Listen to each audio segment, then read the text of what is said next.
my education was in Chennai, and I completed up to post-graduation. I did my master's in social work from Stella Maris College, Chennai, and then I moved to Bangalore. I studied MPhil and PhD in psychiatric social work at NIMHANS. And I worked for a year in Coimbatore in a college, and I moved to TIS after that, and I've been here 20 years.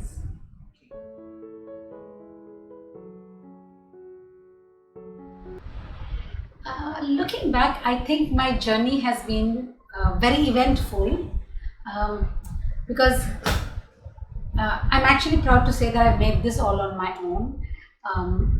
I've had challenges all along the way, and I've had people who helped me through the challenges all along the way. Whether it was challenges related to, my first challenge was adjusting to the city, learning a language that I wasn't really comfortable with, and missing home. So like students, I was also very, very homesick for many, many years. And I also ate hostel food for many years. And I don't regret having had the hostel food. So I've also spent a lot of time on campus like students did, like students do. So so when I look back at my 20 years here, the word that comes to my mind is growth and opportunities to manifest full potential, both of myself and students.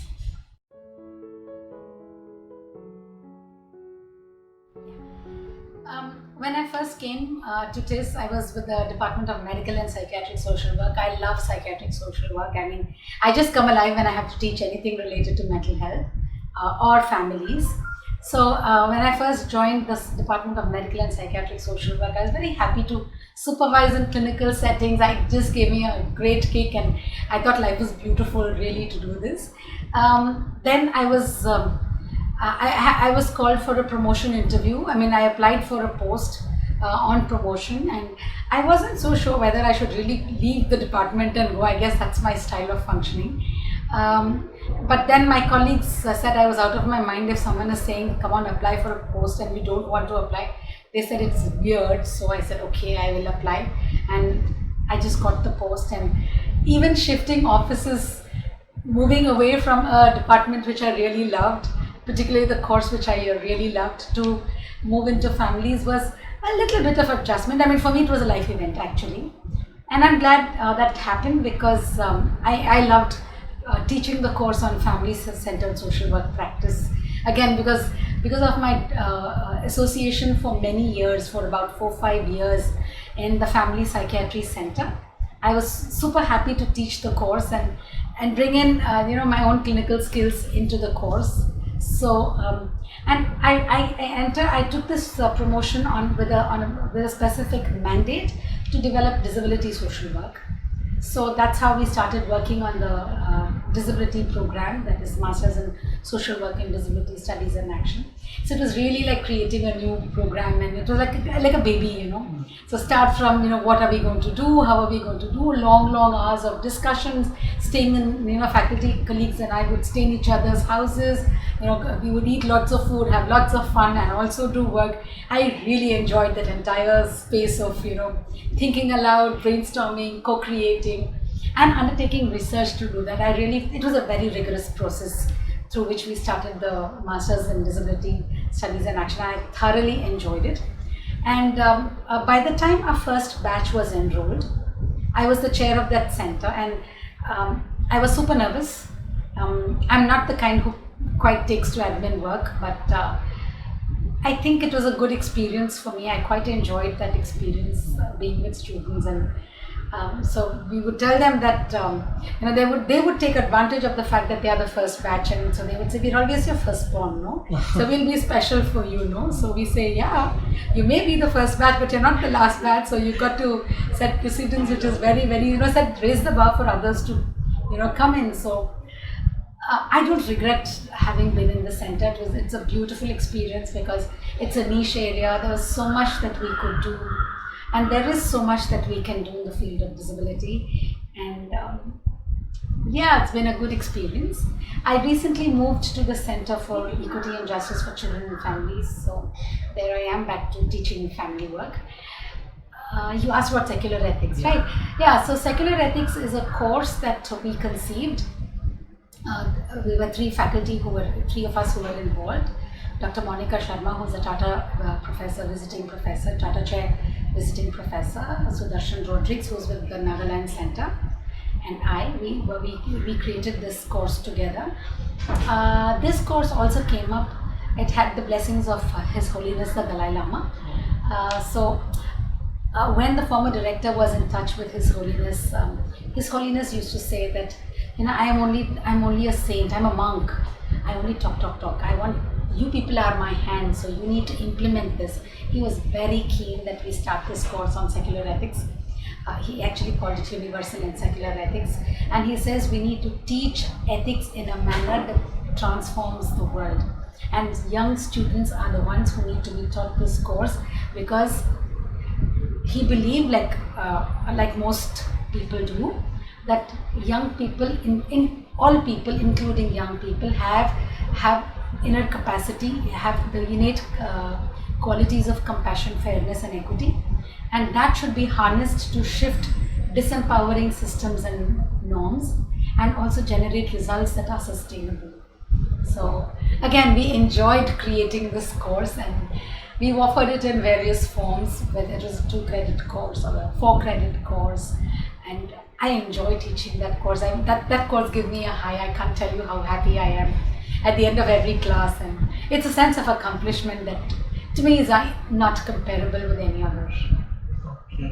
So you're also associated with one extension program. Can you Yeah. So based on the methodology that we teach in the course, the design template that I teach in the secular ethics course, I've associated with a colleague in the field, and her name, and in Cheetah Camp in Trondheim, and she runs an NGO which works on disability, and she was very keen to work with people living with mental illness, and that happened because there was one client who came to her and said, my family member is so ill, I don't know what to do, we need you to intervene. And she was clueless and she didn't know what to do, and she was moved by that experience. So she said, I want to do something. It was just beautiful how the two of us got together. This is something I love doing, and there was a need, so we got together, and we were about 3-4 of us who got together and we initiated this project on community mental health. So we were actually shooting in the dark. We didn't know how to start. So we said, let's go to one of the hospitals here and ask them for information, so that we can take this work forward. But the hospital, of course, cannot divulge information, and rightfully so. So we said, we asked them, what kind of people come to you from this place, and they said, wahan to kuch nahi hai. You don't waste your energies on that. So we were a little uncomfortable about that, because it has the lowest human development index. How can it be that there's no, and then you have people who come in, even one instance of one sharing like this was enough for us to be convinced and say, no, it cannot be. So we did a survey. We did a household survey of about 700 households, and we found that the prevalence of, we used screening tools, and we found that even on screening tools, people scored very high, and we said we must start something. So we collaborated with another hospital, and we're getting some of the residents to come and run a community clinic 2 hours every fortnight. And we found a volunteer who will come and who visits the place every week and does counseling, home visits, groups, etc. We were also lucky to have a pharmacist, so merely having a clinic without supplying of medication is of no use. So we were lucky to find a pharmacist who would give us medicines at a discounted rate. So it's really going well. God bless.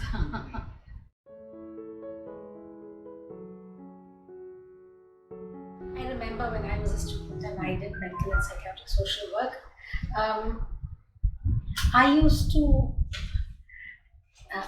we used to be, our understanding and notions of mental health was not there. It was all mental illness.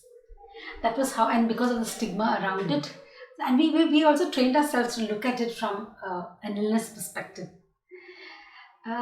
Over the years, with the changes in the mental health scenario in the country, and perspectives that have widened the scope from an illness to a wellness perspective, it is beautiful to see how we don't just look at mental illness as a clinical manifestation, but we also look at mental illness as a manifestation that is coming from certain disturbances, disruptions, disempowering aspects of the locality or the context in which we live. And that has actually broadened the scope of what we could include or what we need to undo in order to maintain wellness so that we prevent illness. So the current focus is, and also because I come from a clinical background, much of my training has been to see what is not working. The current shift in understanding mental illness is also to see what's working and enhance the good. So how can we amplify the good and not just look at what's missing? We need to look at what's missing, but can we also look at what's working so that we amplify what's working? So, and also, I love the definition that the WHO has to say how can we make people living with mental illness as members who contribute to society, and that therefore gives a sense of meaning to them in their world. So our extension project is focused on that. How can we empower people living with mental illness to contribute to society in their own way?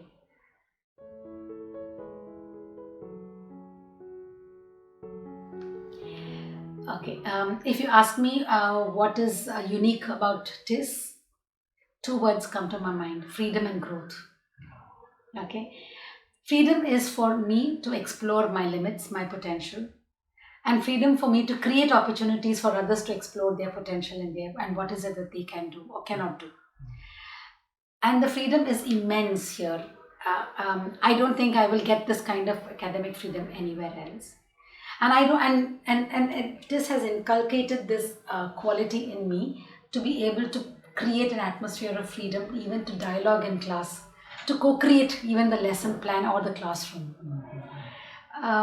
And for me, one of the most important aspects of freedom is that I don't have to sign a master. And just because I don't have to sign a master, I will stay up even 6 hours after working hours to complete my work. I don't have to get limited by time. And I think that's the beauty about freedom, because the more freedom I get, the more responsible I become. And I see that in students as well. That is not to say that we don't have structure. We do have structure. We all have a framework within which we have to operate, but that's a framework. What I do in that framework is what I create, and that is what is beautiful about freedom here. And because there is so much freedom, and it's not typecast, it's not cookie cutter type mechanism, I always create opportunities for my own growth and therefore for growth of students.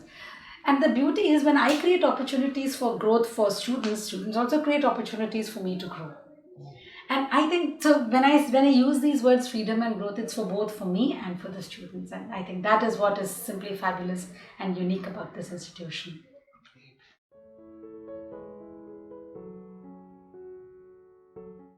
Okay.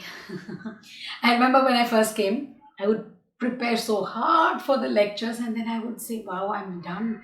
What am I going to do for the next 15 minutes? How could I finish so soon? What is it that I didn't do well? And I realized that, so when I first joined, I was a nervous young teacher. Because I didn't have students in the past like this. Those students ask a lot of questions, and they challenge the teacher. I think that's the best part, and that's what I said is freedom. If you don't challenge, if I don't open myself up to challenges, how can I challenge the other person? No? What I give is what I get, no? And what I get, I must also give. No? So I learned to be comfortable with myself. This also gave me the opportunity. It has also given me the opportunity to create space for saying, I don't know. And I will learn about it and come back. And I learned that the more I was authentic in the classroom, the more it was easy for me to transact in the classroom. So when I would say, I don't know, I'll get back to you, I would actually go back, look up and come back and tell the students, this is what I found or this is what I didn't find. And that created a beautiful opportunity for us to learn. What I also enjoyed the most was when students ask me questions, and I get so thrilled that, they keep me on my toes. I've had numerous batches that kept me on my toes, and I thoroughly enjoyed my teaching then. Because I get very bored with routine. So I need to do something, I need to do the same thing differently. And so this ability to co-create is something that I learned in my class, and that is through students, primarily through students. Fieldwork is another opportunity that I thoroughly enjoyed. I can't tell you what happiness it would give me, a sense of accomplishment, because for me it was vicarious learning. I learned through students. And a constant question I would ask myself is, what would I have done if I were in their shoes?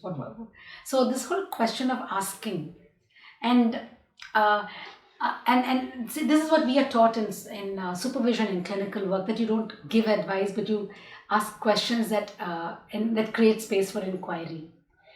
So for me to be able to do that in supervision was so beautiful. And to see how growth takes place both in me and in the student. It's not that only student grows, I also grow. To see how that growth takes place from the beginning of the year to the end of the year is simply fabulous. It's a joy that I can't describe, because that to me is full potential.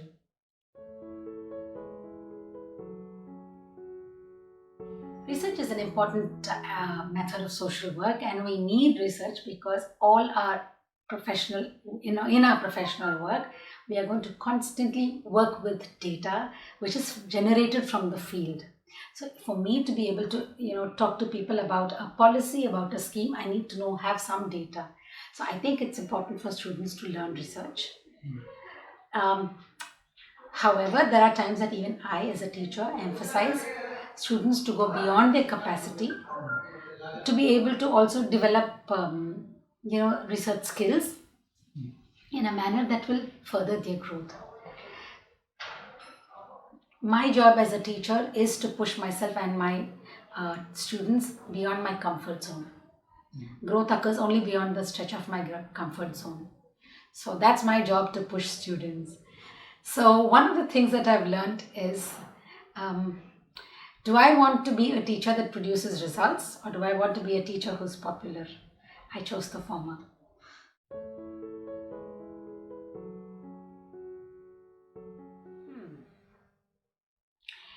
There's only one thing I want to do. If I can inspire students um, to work in a professional manner in the field, and if I can inspire, not if I can, I know my students will be stars in their respective field. And if they can be the star and shine their light, then we transform the world. And that is all I wanted to do. Okay. The message is, every student has potential, and can we just unleash that potential and transform our lives every day, transform the people we stay with, we live with, people we work with, and the stakeholder groups we work with. And that is easily possible if only I can shine my light rather than focus on my shadow.